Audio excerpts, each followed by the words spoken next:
วัสดีครัสวัสดีครับสวัสดีครับสวัสดีจ้าบยินดีต้อนรับนะครับสู่ช่องแฟนบอยคลิปนี้เรามา recap A Dog and a Plane EP ที่ 6กันทุกคนอืจ้าแต่ก่อนจะรีแคปน่าจะต้องเตรียมเงินใส่ซองแล้วแหละป้าโอ้ใช่ทำไมอ่ะเขาจะทำอะไรกันนะเขาขอเป็นแฟนกันแล้วไงเออทางนี้เราก็ต้องเตรียมไงสินอิสอดงี้ใโดดๆก็เตยการรียมงานแต่งแล้วค่ะโดยใช่การที่ ทางนี้ค่ะ นี่ค่ะตัวบีเหมือนกันค่ะคือ บาร์อะไรครับโค้ดอ่ะโต QR ค่ะ เอาเหรอ QR ไม่ตรงธีมค่ะถ้างั้นอ่ะ เอ้วันนี้ก็เป็นแฟนกันเรียบร้อยเธอเขาโสดได้กี่วันนะนับนิ้วค่ะเรามัน คือถ้าเราดูอ่ะมันเร็วมากเลยเนาะแต่ไม่รู้จริงๆมันผ่านมากี่วันก็ได้มาแบบหลักเดือาอนไม่ทิตย์หนึ่งไม่ไม่ถึงหลักเดือนด้วยซ้ำมันอาอาทิตย์แต่หลักทิตย์หนึ่งอาทิตย์อือืมม ก็เขาบอกไงว่าขอโซดแป๊บหนึ่งได้ไหมล่ะก็แป๊บจริงอะฮะแป๊ไม่บเกิได้หมายถึงนคุณนะว่าไม่ได้หมายถึงว่าจะไม่มีแล้วเนาะก็ขอเออขอขอใช้ชีวิตเวลาเป็นหน่อยคนโสดแป๊บหนึ่งอะไรอย่างนี้ เอืมออคือจริงๆแล้วอยากโอ้แต่เอาให้รู้สึกว่าสวยหน่อยเข้าใจเออปะคือแบบสวยให้อะไรอย่างผู้ชายจีบนี้อย่าแป๊บนึบริหารงความอะไรอย่างงี้สวยสักนิดนึงอะไรอเอเอย่างนี้ ขอว่างอบ้างขออะไรบ้างใช้ชีวิตขอให้แบบผู้นี้ชายมาจีบเยอะๆแป๊บนึงอะไรอย่างเงี้ยอื อืมมเลิศตรงนี้แหละเออาจจะพูดอถึงถ้าเจอแบบพี่โตโต้อย่างเงี้ยเฮ้ยเออเขาอบอุ่นอ่ะ อบอุ่นโตโต้น่ารักมากจริงๆคือเรารู้สึกว่าบทโตโต้ที่เข้ามามันทำให้เราเชื่อได้ว่าจะจีบสจ๊วตได้อะอืเออมทำให้เราเชื่อว่าจีบคณิตได้คือแต่เราชอบเสียมากทรงเอบทที่ ไม่ได้นะเออแต่ว่าแต่ฉากนั้นเสี่ยวมากคือปวดหัวก็คนทำไมเขาแต่งอ่ะตัวไม่สงเป็นสัยไงเขาแต่งหืมตัวไม่เป็นไม่สเอาจงสัยว่าริงๆคือมันทำไมผิดทุกตรงคืออะไรอ่ะมันไม่ได้ผิดทุกตรงจริงๆแล้วมันคือมันขัดเฉยๆจริงๆคือแต่งถูกแล้วก็คือเสื้อโปโลปะปกขึ้นกางเกงขาสั้นเอใส่รองเท้าสอนีกเกอร์ปกติแล้วก็แว่นแบงหลังนี้ เออทรงเสียเสียทรทรงเองเสียไงทรงทรงเอเสียอืมนี่ถูก็แบบกบทไม่ใช่ไม่ถูกถูก อืมแต่แค่แบบว่าคือเข้าใจไหมว่าพอมันถูกปูมาว่าอะไรที่มันไม่ใช่อ่ะคือด้วยตัวเองแล้วถ้าเปลี่ยนเป็นในสิ่งที่ตัเอวเองไม่ใช่อ อ่ะแล้วมันดูขัดอืเฉมยก็จริงๆด้วยคาแรคเตอร์แต่ถามว่าเตแต่งนี้เป็นไงก็เป็นเต ก็คือเตก็เออน่ารักดีก็มันก็เออแต่งตัวอย่างนี้ป่ะอืม ไม่ถ้าแต่เป็นเตจะใส่เสื้อยืด รองเท้าแตะเตใช่เตขาสั้นจะไม่ใส่เสื้อโปโลใช่ แล้วก็สะพายย่าม ถูกและใส่รองเท้ายีนีบ เออนี่ดาราท่านหนึ่งเนี่ยแต่เราอ่ะเหมือนชินกับบุคลิกโตโต้ไปแล้วไงอืมใชใช่่คือเอาจริงๆนะจะบอกว่าเวลาเจอลูกเรือที่แฟนมารับอะเหมือนโตโต้เลยคือรองเท้าแตะกางเกงขาสั้นเสื้อธรรมดาคือมาจากบ้านอะมารับแฟนจากที่ทำงานอะอืมน้อยที่จะมาแบบรถสปอร์ตมาหรูหรามาไม่ค่อยหรอกมาจัดเต็มขนาดนั้นเหรออะไรอย่างนี้มาอืแชร์ประสบการมณ์ให้ก็ได้ก็คือก็ยีหัวฟูอะเพราะบางทีไปรับตอนตี 5เออมาเวลาทานโทษใครจะไปเซ็ตผมคือไปก็คือแบบยีฟูเสื้อนอนน่ะแล้วกางเกงก็คือใส่กางเกงขาสั้นไปแล้วลากอีแตะไปรับอ่ะเออส่วนใหญ่ก็จะเพราะเราแค่สภาพนั้นขับรถไปรับอ่ะเนาะไปรับแล้ก็ใช่ไงวก็กลับอะไรอย่างเงี้ยเออก็แค่นั้นน่ะใช่แล้วแอร์พอกลับมาก็คงไม่ได้อะไรกันมากเท่าไหร่แล้วกูเหนื่อยจะตายห่าอะไรอย่างเออเงี้ยกลับมาก็นอนอะไรล่ะอืมเวลาลงไปเพราะว่าถ้า ยุโรปแบบเช้าเพราะถ้าใครแต่งตัวดูดีมารับลูกเรือหลังจากแลนด์จะโดนด่าเพราะว่าลูกเรือจะสภาพเยินมาก อ๋อไม่ถ้ามาดีเนี่ยมีคำถามไปไหนมาเป็นนะใช่ทำไมไม่มาชุดนอบ้านนไปไหนบ้านแตมากอีก ไปไหนมา บ้านแตกอีก โดนมาแล้วค่ะ เออ แต่งดีคำถามชอบก็ไม่ได้ต้องยีมา คือมันจะไม่มีอะไรในหัวว่าแบบเอ๊ะเขาแต่งตัวมารับเราไม่ใช่มึงไปไหนมา ถูก อะไรอย่างนี้เออเออเข้าใจค่ะแต่แต่ชอบบทอือหืออืมบทฉากที่เขาบอกว่าคุณดูแลคนอื่นบนฟ้าไปแล้วอ่ะอันนั้นดีอืมเลยเอ้ยดีอันนั้นน่ะมากดีโอ้โหมากดีจริงมันเป็นสิ่งที่เรารู้สึกว่าคนเขียนบทอ่ะเข้าใจธรรมชาติของลูกเรือเว้ยว่าจริงๆแล้วเราไม่ต้องการอะไรมากมายอ่ะเราเหนื่อยแล้วว่าอยากมีคนดูแลเอาใจเราบ้างอะไรอย่างเงี้ย แล้วแค่เราก็นั้นเลยรู้ว่าว่าที่ผ่านมาบนฟ้าเราดูแลคนอื่นมาแบบมากขนาดไหนอะไรเงี้ยแล้วแบบ ใครสักคนทำให้เราแบบนี้นี่เราคงแบบมีความสุขเนาะมันคือความคิดลึกๆที่อยู่ในใจเราแหละอืมอืมไม่เห็นไม่ต้องอะไรเยอะเลยแค่เคาะปูเขาเรียกอะไรนะตีปูนั่นแหละกล้ามปูให้กินนั่นน่ะอืใชม่นางก็ประใส่ทับใจใจแล้วไม่เห็นเหรออืม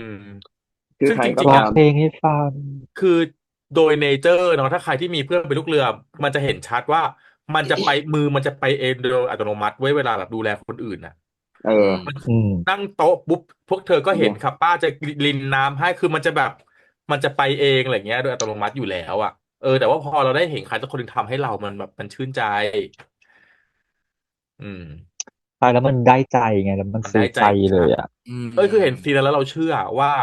ว่าคณิตจะชอบโตโต้ได้จริงๆอะไรเงี้ยอืมอืมอืม อืม แล้วอย่าว่าแต่คณิตเลยนะคนดูก็โหละลายอ่ะถ้าเจอแบบนี้คือ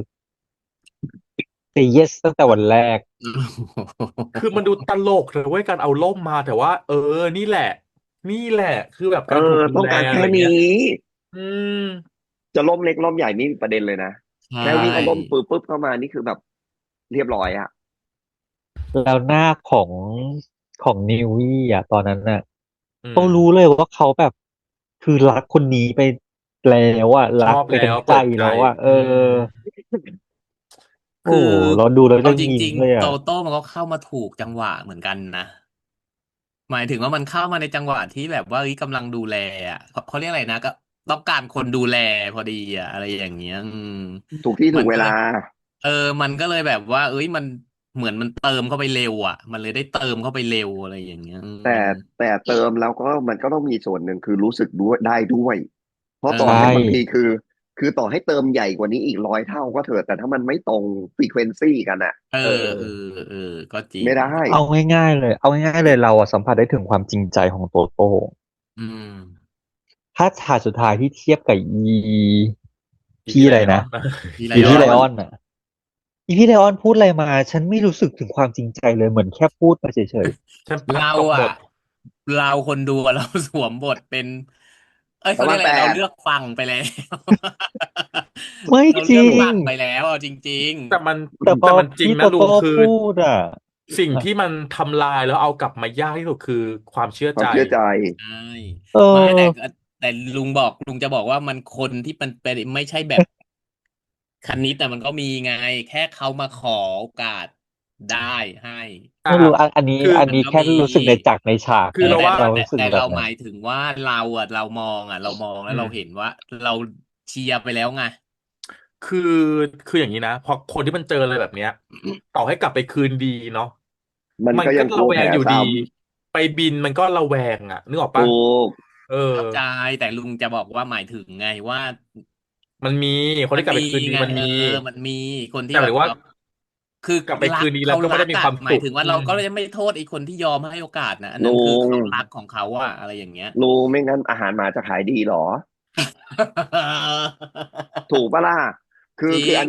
นี้มันเป็นความเป็นจริงคือมันก็มีใช่ทั้งคนที่รอแค่เพียงนี้เออืมอกับบางคคือนคือกูไม่เอาแล้ว รอแค่เขากลับมาฉันพอืร้อมให้อมภัยเสมอ เออืมอซึ่งไม่ใช่ครั้งเดียวก็มีนะหลายคนก็คือแบบว่าโอ้ยโดนแบบเดิมนี่แหละซ้ำแล้วซ้ำอีกก็สุดท้ายก็คือให้อภัยเหมือนเดิมขอแค่เขากลับมาอืมถูกก็เข้าใจ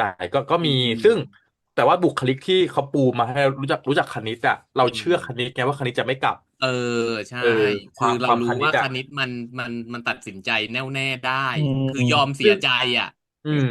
ซึ่งไม่งั้นถ้าฉากมันไม่งั้นมันไม่ยอมไปเลิกเขาเรียกอะไรไปบอกเลิกอีพี่ไลออนในวันนั้นหรอกคือใช่มันแค่ถ้าเกิดว่ามันเป็นคนไม่ยอมคือมันแย่งก็ได้ไงอืแย่งม กลับคืนมาอะไรอย่างเงี้ย อืมซึ่งถ้าฉากเนี้ยเกิดขึ้นกับเวหาเราอาจจะแบบเฮ้ยเวหามันจะกลับปะวะนึกออกปะเออเออแต่พอเป็นคราวนี้พอพูดเราค่อนข้างมั่นใจพอว่าพูดถึงเวจะไม่กลับหาเมื่อกี้เจจุบอกว่าบทที่ชอบไปแล้วใช่ไหมลุงขอบทที่ลุงไม่ชอบด้วยได้ไหมคือคืออีที่บอกว่าอยากให้ปลาหมึกแถวบนมองเห็นก็เลยยอมไปเป็นชู้กับคนอื่นน่ะมันคือตรรกะอะไรอ่ะมันคือโลจิกโจทย์อันอันหนึ่งลุเนี้ยงที่ทำยังไงก็ได้ที่ทำให้คนเห็นโดยที่ไม่ได้สนใจอะไรเราว่ามันเป็นเราว่าบทมันพูดไม่ใช่พูดเราว่าบทมันเขียนแอบกำกวมคำใช่ว่าให้ปลาหมึกแถวบนมองเห็นกับเขาว่าปลาหมึกแถวบนมองเห็นคือยอมทำทุกอย่างเพื่อให้พี่ไลออนเห็นหรือเปล่าเพราะเรามองว่าพี่ไลออนคือแถวบน อืก็คือมยอมเป็นคือเขามองเห็นเราอืแล้วก็เลยยอมมเป็นชู้กับเขาอะไรเงี้ยนึกออกปะคือมันดูลดเกรดตัวเองอ่ะคือตอนพยายามอัปเกรดตัวเองขึ้นมาเพื่อไปลดเกรดตัวเองลงเงี้ยเพื่ออะไรอ่ะก็คือคือเพื่อให้แต่ต้องได้ไปอยู่ในบริบทเพื่อให้ไม่ถูกเข้าใจในเนเจอร์คนก่อนว่าบางทีคือการที่ต้องการมายืนอยู่แถวบนโดยที่ไม่ได้สนใจอะไรว่าจะต้องเหยียบอะไรมาขอแค่คือให้ขอให้แค่คนของให้คนมามองขอแค่ให้คนที่อยู่เทียร์สูงอะมองเราโดยที่ไม่ต้องสนว่าเราจะอยู่ในแบบ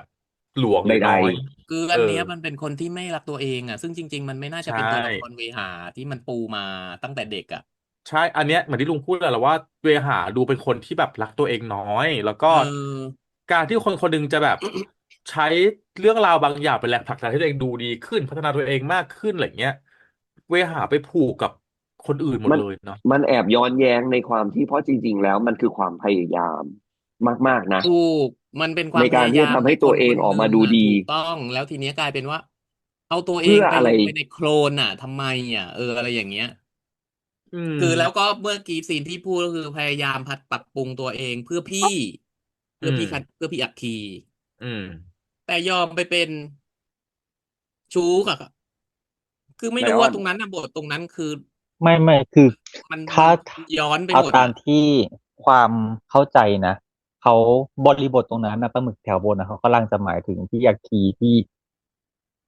คนที่ดูโด่งดังดีอยากให้คนที่ดูดีดูเออแบบดูดี มองเห็นเขาอะไรเงี้ยแล้วอันเนี้ยเขาทำให้ตัวเองอ่ะดีขึ้นเพื่อให้เขามองเห็นแต่อืมมันแปลกตรงที่ไปเป็นชู้ไปคอ่ะบกับเขาเพื่อที่จะให้วันนี้มามองเห็นอย่างนี้เหรออะไรแบบเนี้ยมันไม่หรอกงคืองี้ตีความอย่างนี้คำว่าเขาบอกว่าเพื่อให้ปลาหมึกแถวบนมองเห็นก็คือว่าในวัยมัธยมของเขาว่าหมึกแถวบนของเขาคือพี่ยักษ์คีแต่ว่าพอเขาอ่ออกมาสู่โลากกว้างแล้วว่าหมึกแถวบนมันก็คือแบบคนที่ดูดีหรืออยู่คนที่แบบเทียร์สูงอ๋อเทียร์สูงไลออเทียร์สูงนอย่างนี้คือเฮ้ยวันหนึ่งที่เราไม่เคยถูกมองเห็นนะวันหนึ่งฉันก็อยากจะดูดีซึ่งถ้าเข้าไปในสังคมในอนาคตก็อยากให้คนที่แบบอยู่แถวบนได้มองเห็นฉันบ้างอะไรเงี้ยมันก็ไม่ได้อ๋อเขาหมายความว่าอาก็เลยแบบคีเสมอไป ไปทำศัลยกรรมออกเกำลังกาออยเพื่อแต่ว่าที่ให้คนที่แบบใช่แต่แรงผลักดันน่ะมันมาจากอัคคีที่เป็นหมึกแถวบนในวันนั้นอะไรเงี้ยแต่ว่ามันก็ถ้ายังคงพูดอย่างเงี้ยก็เข้าใจแต่มันก็ยังคงดูไม่ค่อยรักตัวเองที่แบบไปเป็นชูเขาซึ่งการที่เราเอาตัวเองมาดูดีได้ขนาดนี้เนาะมันควรใช่ที่จะแบบไงคือลุงถึงบอกว่าพยายามอุตส่าห์พยายามมาตั้งเยอะเพื่อที่จะกรูมมิ่งตัวเองขึ้นมานึกออกปะอืมแต่ยอมลดตัวไปเป็นชู้เขาอ่ะคือเราว่าอันเนี้ยมันมันดูย้อนแย้งกันกับความต้องพยายามต้องอ่ะ เอาดวงไปดูนะคะเพราะดวงบางคนเป็นชู้อย่างเดียวไปไม่ ดูดวง ซะไว้แรงมาก ไม่คืออนเนี้ยเราว่าบทมันยังแบบปูมาไม่ค่อยละเอียดตรงที่ว่าเราไม่รู้ว่าวันวันแรกอะที่พี่ไลออนเข้ามาเวหารู้หรือเปล่าว่านั่นแหละมีแฟนแต่คือบทอยู่แล้วตรงนั้นน่ะนึกออกปะมันมาพูดแล้วมันไม่ดูอืมดูไม่ได้อืมน่าสงสารน่ะสำหรับลุงอ่ะอืมสำหรับตัวละครตัวเนี้ยมันดูมันยังไม่น่าให้คือไม่อยากให้อภัยอ่ะพอได้ยินประโยคนี้ปุ๊บอ่ะอืมมันยังดูไม่ค่อยยรักตัวเออมไปเป็นชู้งเท่าไหร่เนาะดูกับเขาไม่สเพื่อมเหตุสมอะไรอย่างเงี้ยผลแล้วกันเอออะไรอย่างเงี้ยคือไม่รู้ก็คืออ่ะไม่เป็นตัวละครที่ดูไม่ค่อยรักตัวเองแหละเหมือนที่ลุงว่าอืมอืมรู้สึกอย่างนั้นแต่ก็เราก็ต้องมารอดูแหละว่าพี่อยากก็คือการเข้ามาของพี่อยากคีมันจะทำให้เนาะเขารู้สึกแบบ แล้วตัวเองมากขึ้นไหมเพราะว่าตัวละครสองตัวเนี้ยเหมือนกันเลยถ้าเรามองดูเวหาอัคคีมันคือภาพสะท้อนกันและกันเพราะอัคคีก็พูดอยู่ตลอดว่าพี่ห่วยเรามันห่วยแบบเป็นแค่กู้ภัยเตะบอลก็ไม่ได้คือก็ด้อยค่าตัวเองเหมือนกันนะมันเหมือนกับตัวละครสองตัวที่แบบลดคุณค่าตัวเองอยู่ตลอดเวลาแต่อัคคีก็แปลกอย่างหนึ่งเนาะเพราะกับโตโต้อะนางดันเชียร์อัพเนาะแต่กับตัวเองอืมอ่ะคือนางดันดูถูกตัวเองงงไหม ใช่พอกับโตโต้เห็นไหมต้องไปจีบสจ๊วตไปพี่ลุยพี่ก็แสดงให้เขาเห็นนู่นนั่นนี่เชียร์อัพเชียร์เขาแบบว่าให้สู้แต่ตัวเองคือดูถูกตัวเองมากอืมคนคนนี้กับตัวพอกับตัวเองดันกลายเป็นดูถูกตัวเองพี่มันกากอืมพี่เป็นเก่งแค่กู้ภัยเก่งในเรื่องของกากคนอื่นไงเออ เออ เออคือพอไปถึงโตโต้ปุ๊บผมพูดพี่ต้องนู่นพี่ต้องสู้สิพี่จะมายอมแพ้อะไรง่ายๆอะไรอ้าวอะไรอืวะมแต่นางก็ไม่ได้ยอมแพ้ไงกับเออเวหาแต่แต่นางก็สู้แต่เป็นเรื่องนี้นางไม่ยอมเขาเรียกอะไรเรื่องความรักเนาะ เออ นางก็ไม่ได้นางไม่ยอยอมแพ้มแต่นางก็มีความแบบเนาะลดตัวเองแบบพยายามแบบกดตัวเองลงอยู่ตลอดเวลาเหมือนกันอาจจะก็ต้องดูเป็นเพราะว่าตัวเองไม่ประสบความสำเร็จแหละมั้งก็เลยแบบอืมก็เลยกลายเป็นว่าอ่ะ คือโกตัวเองที่วางไว้ก็คืออยากเป็นนักบอลอาชีพอะไรก็เงี้ยเนาะเข้าใจแต่ดันในอารมณ์นะเออว่าแต่คนหนึ่งดันเป็นเคยเป็นซูเปอร์สตาร์แล้วอยู่เออดีๆคือวันแล้วก็เลยหนึ่งมันหล่นลงมาดูถูกดูถูกตัวเองไปเลยอะไรอย่างเงี้ยกลายเป็นอืดูถูกตัวเองไปมเลยอะไรเงี้ย อืมไปเจแล้วเรื่องออุบัติเหตุซะก่อนอาจจะเป็นไม่เรื่องเพราะเรื่องเรื่องแบบเมาเมาแล้วขับ ขับด้วยไงก็เลยยิ่งแบบว่ากดตัวเองเข้าไปว่ามึงเพราะมึงทำตัวแบบนี้เองอ่ะอะไรอย่างเงี้ยก็เลยยิ่งกดตัวเองคือเข้าไปเมาแล้วขับมันเป็นเรื่องซีเรียสเนาะเพราะหลายองค์กถูกรโดยเฉพาะภาครัฐเอกชนหรือว่ารัฐวิสาหกิจอะไม่ได้เลยนะตใชรวจประวัติเจอ่ก็คือแบบไม่จ้างงาใช่นเลยอะไรเงี้ยแล้วดัอืมนไปเกิดอุบัติเหตุด้วยไงเมาแล้วขัใช่บแล้วไปเกิดอุบัติเหตุอีกอะไรอย่างเงี้ยอันเนี้ยคือแบบน้องเสียอนาคตไปเยอะเหมือนกันกับพอืมวกชั่ววูเนี่ยบการเมาก็คือตัวแล้วขับอย่างเห็นปะแทนที่จะได้โด่งดังเป็นซุปตาร์นักฟุตบอลทีมชาตินู่นนั่นนี่อะไรอย่างงี้กลาอืยเป็นว่ามข้อเท้าไปไม่ได้ต่อเตะบอลใช่ไม่ได้เลย ก็ไอ้เสียไอ้ตรงโกความฝันยังไม่ได้เลยเห็นปะแสดงว่าอืหนักมอยู่นะอุบัติเหตุตอนเสียนั้นอ่ะเนาะอืเสียมสูญเสียความฝันไปเลยล่ะอืมอืมเนาะก็อ่ะแต่เขาก็จูบกันแล้วค่ะกลารสนามบอลที่เปิดสปอตไลท์ครูปกครองรักมาก อีครูปกครองแสดงว่าอีครูปกครองต้องยืนอยู่ที่ตัวคุมไฟป้า ปึ้งตอนปึ้งปึ้งตอนที่บปึ้งอกให้เพื่อนเข้ามามาไม่ด้วยมาตามคิวนะ1 2เปิดปึ้งมุมนี้เปิดปึ้งอย่างนี้เลย เป็นโรงเรียนที่แบบโอ้โหเปิดไฟสว่างสวยมากในยามค่ำคืน เหมือนกลัวคนไม่รู้ว่ามีคนเข้ามา เปิดสปอตไลท์ส่องให้เลยให้เห็นเอชัดอะไรออย่างนี้ ใช่อ่ะกลับมาที่ทางนี้มั่งโตโต้กับคณิต อืมอืมก็เปิดจะคือวันนี้เอาจริงๆคือมันมีหลายซีนส่วนตัวนะหลายซีนที่รู้สึกแอบแอบรู้สึกว่ามันยังไม่มีความเป็นลูกเรืออืมเยอะอืมอยู่อะไรเงี้ยอืมอันแรกเลยคืออย่างที่เราทักอะว่าแบบลูกเรือเวลามันรีบอะไดเรกอะตื่นสายแล้วอะอืมมันไม่ใจเย็นแบบนี้แน่ๆอะ คือไม่แบบต่อล้อต่อเถียงไม่แบบพูดไม่คุยอะไรอย่างนี้แน่ๆอะไรอย่างเงี้ยมันจะมีความลนแบบลนมากๆอ่ะเครื่องบินมันไม่รอนะคะคุณน้องนึกออกปะแบบเออการเลทการตื่นสายอะไรเงี้ยแบบแอบซีเรียสแล้วก็อย่างที่บอกว่าลูกเรือเมื่อฟินิชลุกแล้วอ่ะอืมจะไม่ค่อยทำอย่างอื่นอ่ะจะเดินไปรถจะไม่กินกาแฟแล้วตอนที่ฟินิชลุกแล้วอ่ะนึกออกปะมันจะแบบมันจะทำทุกอย่างให้เสร็จก่อนใส่อ่ะอย่างน้อยอ่ะแต่งตัวแล้วครึ่งท่อน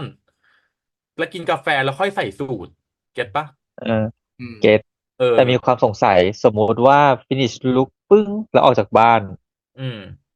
ขึ้นรถก็ยังต้อง finish look เหรอคือจริงๆอ่ะถ้าขึ้นขนส่งสาธารณะมันควรจะแต่งตัวให้เนี๊ยบอ่า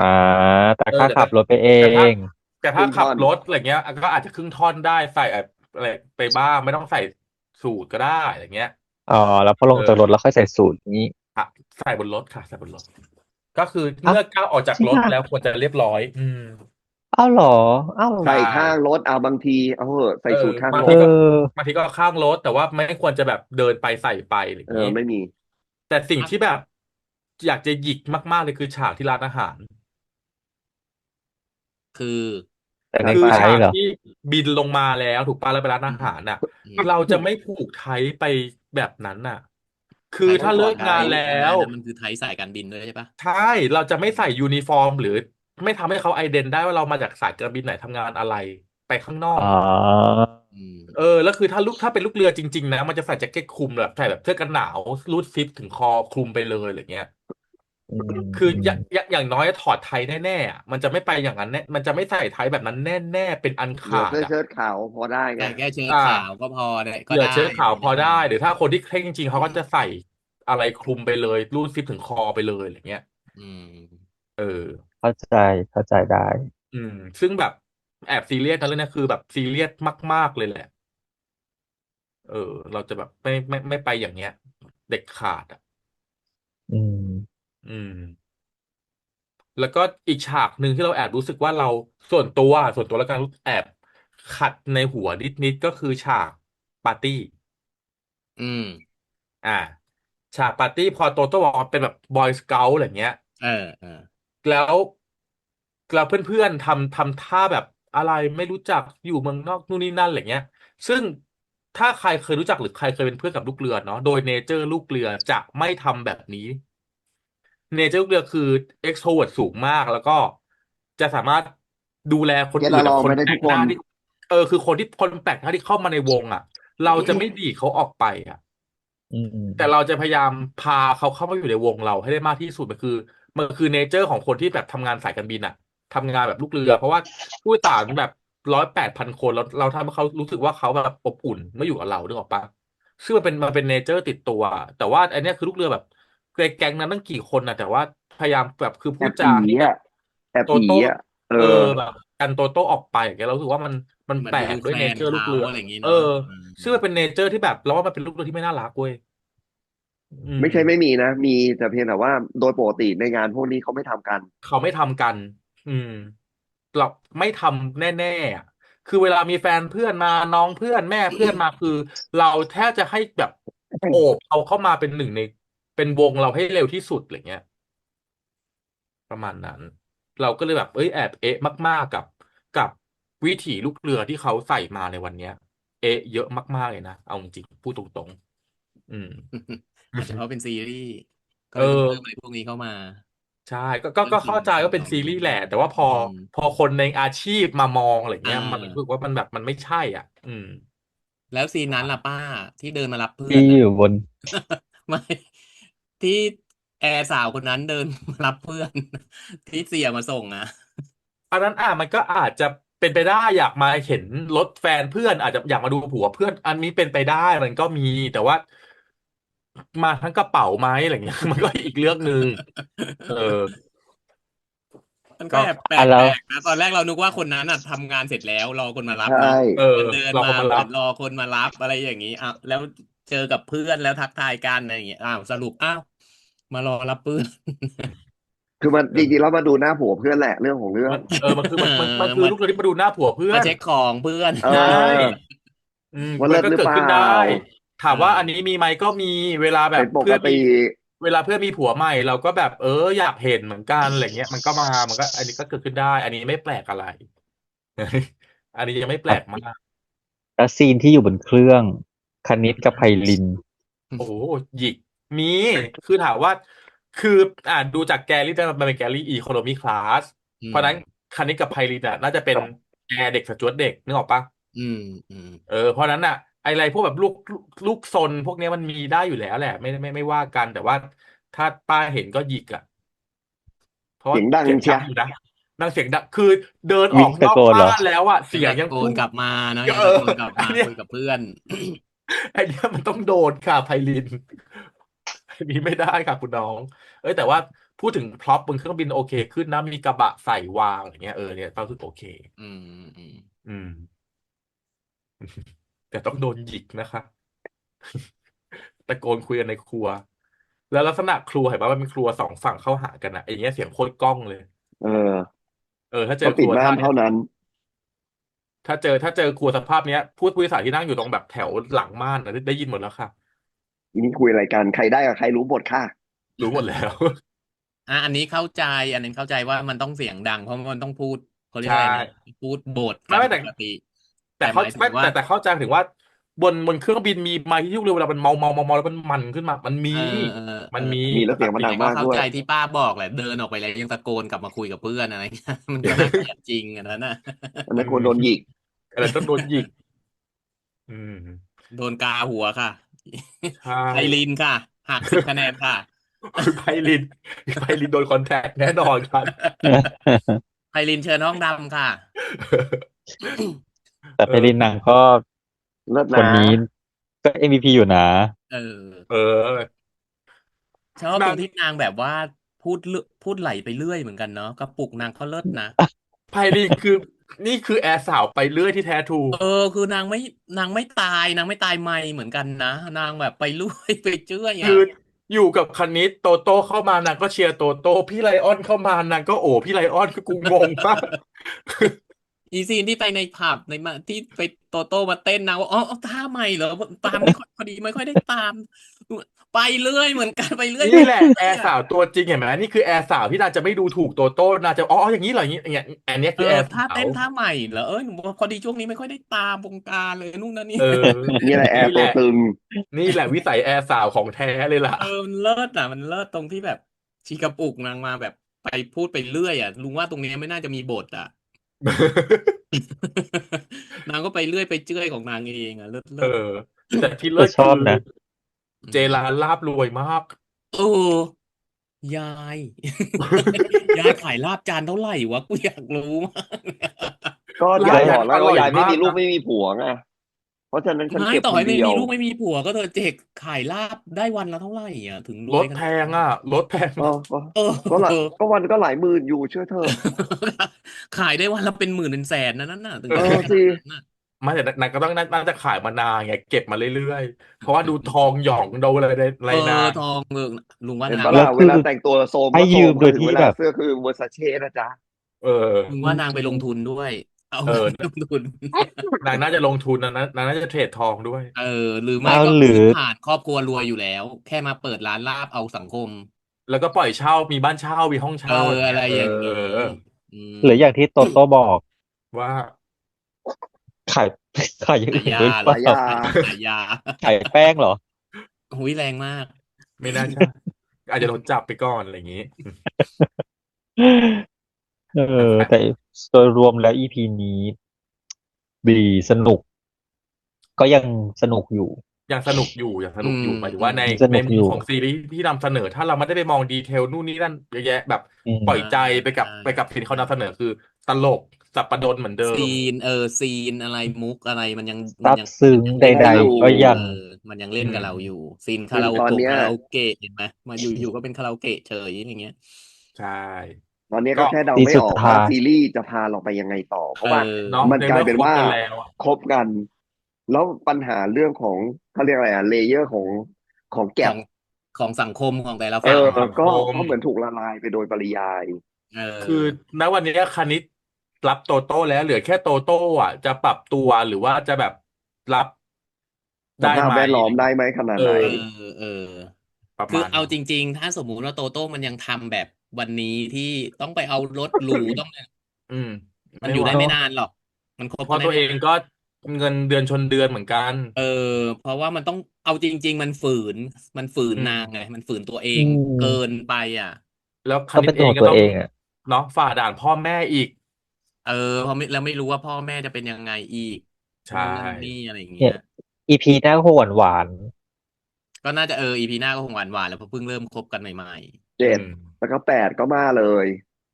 ซึ่งมันก็ต้องดูนะไอ้ความหวานเนี่ยน่ากลัวความหวานที่มันถูกมีความแตกต่างกันของฐานะใช่ใช่เพราะว่าคณิตไปเที่ยวกับโตโต้ไปเที่ยวอ่ะคนละมันคนละแบบเลยนะไม่เหมือนกันสถานที่คนละแบบแล้วอะไรอย่างเงี้ยเออก็ต้องรอดูว่าเขาจะปรับตัวเข้าหากันยังไงอะไรอย่างนี้ใช่ทุกคก็อนย่างที่เราเห็นนะถ้าคันนี้มันก็ไปผับไปบาร์ร้านหรูๆพอไออืมโตโต้มันก็ไปร้านลาบร้านร้านลาบอะไรพวกนี้อะไรอย่างเงี้ย ใช่คือแล้วตอนเนี้ยคือสิ่งที่เราเห็นก็คือสังคมของสองฝั่งอ่ะมันต่างกันใช่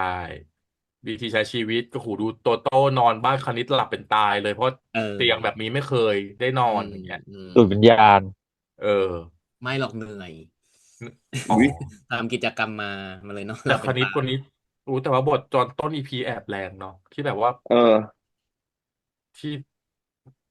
คือนั่นแหละคือจสั่นแทริงๆในในนแน่ในไดอะล็อกอันนั้นเนี่ยแอบรู้สึกตั้งแต่ตรงนั้นเลยนะ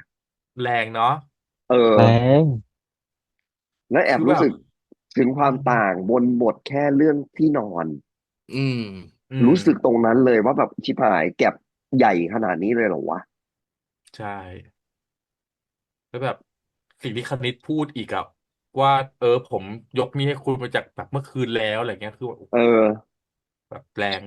งเลยแหละเป็นคำพูเออดที่ค่อนข้างแล้วซึ่งนี่โตโต้คำมันเลยพูดตอบรีแอคชั่นขึ้นมาไงไงว่าเป็นกะหว่ารี่ละแบบเนี้ยเหรอเออความรู้สึกของกะหรี่เป็นแบบนี้เหรออะไรอย่างเงี้ยที่นางซึ่งแบบพูดอ่ะมันเลียวนะอืมก็คือเหมือนเอาเงินฟาดหัไม่วแล้วแล้วจบไปคือมันออกมาจากปากโตโต้อะเราเชื่อได้ไงใช่เออหมายถึงว่าคำพูดที่มันแรงแบบเนี้ยรู้สึกอืมความเป็นกะหรี่มันเป็นอย่างนี้นี่เองอะไรอย่างเงี้ยเข้าอันเนี้ยใจได้เลยอะไรอย่างเงี้ยดีก็ก็นะต้องรอต้องรอดูกันตามดูว่าจะเป็นยังไงต่อไปนะครับเอาว่าวันนี้พวกเราแต่สี่คนละจ้าเนาะขอตัวลาไปก่อนแล้วเจอกันกับ EP หน้านะครับวันนี้ไปแล้วครับสวัสดีครัสวัสดีครัสวัสดีครัเลยครับบบบาย